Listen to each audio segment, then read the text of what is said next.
बांग्लादेश में हिंसा के बीच तख्तापलट हो गया है। प्रधानमंत्री शेख हसीना ने पद से इस्तीफा दे दिया है। इस्तीफे के बाद शेख हसीना ने बांग्लादेश भी छोड़ दिया। बताया जा रहा है कि वो भारत आ गई हैं।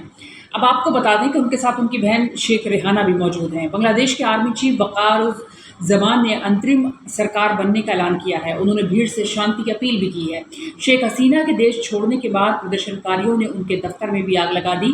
उनकी पार्टी अवामी लीग के कार्यकर्ताओं को ढूंढ ढूंढ कर मारा जा रहा है।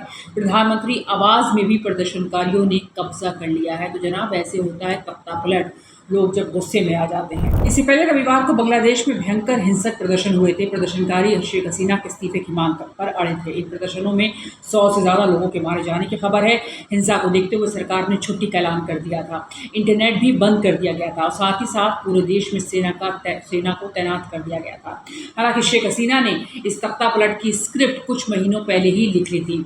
जब जनवरी में शेख हसीना 5वीं बार प्रधानमंत्री बनी थी, उससे पहले से ही उनका विरोध शुरू हो गया था। उसके बाद आरक्षण को लेकर छात्रों ने प्रदर्शन किया। इसी प्रदर्शन ने 15 साल से सत्ता पर काबिज शेख हसीना को पद से हटने पर मजबूर कर दिया। तो ये आप देखिए कि जो छात्र हैं वो इतने गुस्से में आ गए, जिस तरीके का उनका प्रदर्शन हुआ है कि शेख हसीना को इस्तीफा देना पड़ा। विवादित चुनाव में जीत। बांग्लादेश में इसी साल जनवरी में संसदीय चुनाव हुए थे और इन चुनाव में विपक्ष ने जबरदस्त धांधली का आरोप लगाया था। बांग्लादेश की विपक्षी पार्टियां बांग्लादेश नेशनलिस्ट पार्टी और जमाते इस्लामी ने इन चुनाव का बॉयकॉट भी कर दिया था।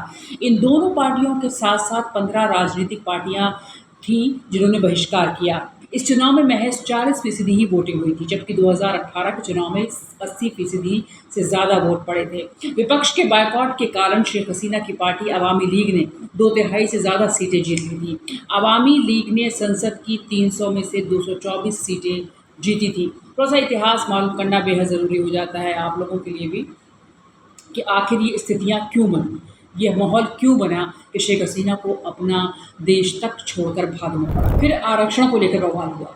बांग्लादेश में हिंसा और प्रदर्शनों का लंबा इतिहास रहा है। कई बार हसीना सरकार के खिलाफ प्रदर्शन हो चुके हैं। हाल ही में आरक्षण को लेकर बांग्लादेश में बवाल शुरू हो गया था। दरअसल बांग्लादेश में सरकारी नौकरियों में ज़बरदस्त आरक्षण था।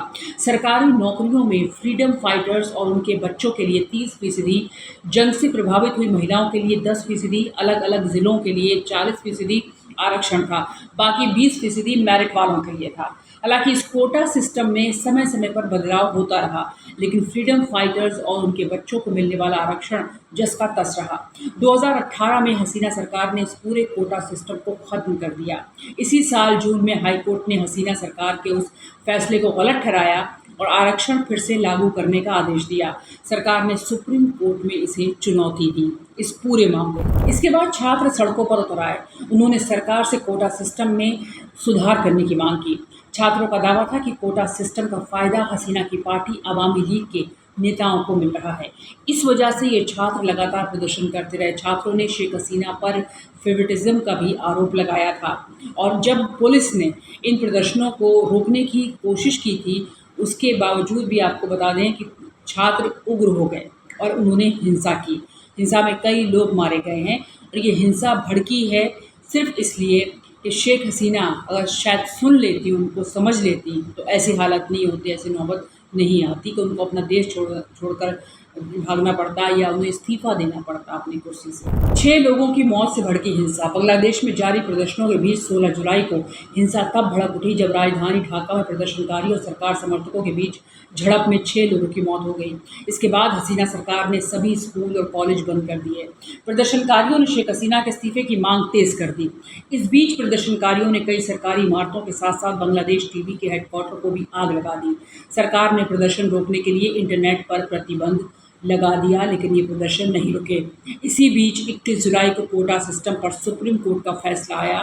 सुप्रीम कोर्ट ने हाई कोर्ट के फैसले को पलट दिया। सुप्रीम कोर्ट ने फैसला दिया कि सरकारी नौकरियों में फ्रीडम फाइटर्स और उनके बच्चों के लिए 5% तक कोटा फिक्स कर दिया। इसके बाद छात्रों का गुस्सा थोड़ा शांत हुआ। आखिरकार शेख हसीना का इस्तीफा। शेख हसीना को हटाने के लिए 6 अगस्त को छात्रों ने ढाका तक लॉन्ग मार्च निकालने की बात कही थी। प्रदर्शनकारियों ने इस लॉन्ग मार्च में ज़्यादा से ज़्यादा लोगों को शामिल होने को कहा था। बताया जा रहा है कि इस मार्च में बड़ी संख्या में महिलाओं ने भी हिस्सा लिया। सेना ने भी इसे नहीं रोका। ये लॉन्ग मार्च में काफ़ी लोग शामिल हुए। बड़ी संख्या में प्रदर्शनकारियों के ढाका तक कूच करने से पहले ही शेख हसीना ने पद से इस्तीफा देकर देश छोड़ दिया।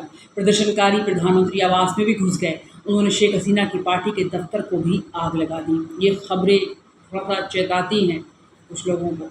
फिलहाल शेख हसीना ने देश छोड़ दिया है। बताया जा रहा है कि वो दिल्ली आ रही हैं और यहाँ से लंदन जा सकती हैं। वहीं बांग्लादेश में अब कुछ दिन अंतरिम सरकार ही चलेगी। तो ऐसे हालात बांग्लादेश के फिलहाल बन गए हैं कि शेख हसीना को भारत की में शरण लेनी पड़ी और अब वो यहाँ से लंदन भी जा सकती हैं। कुछ ऐसी भी बातें निकल कर सामने आ रही हैं।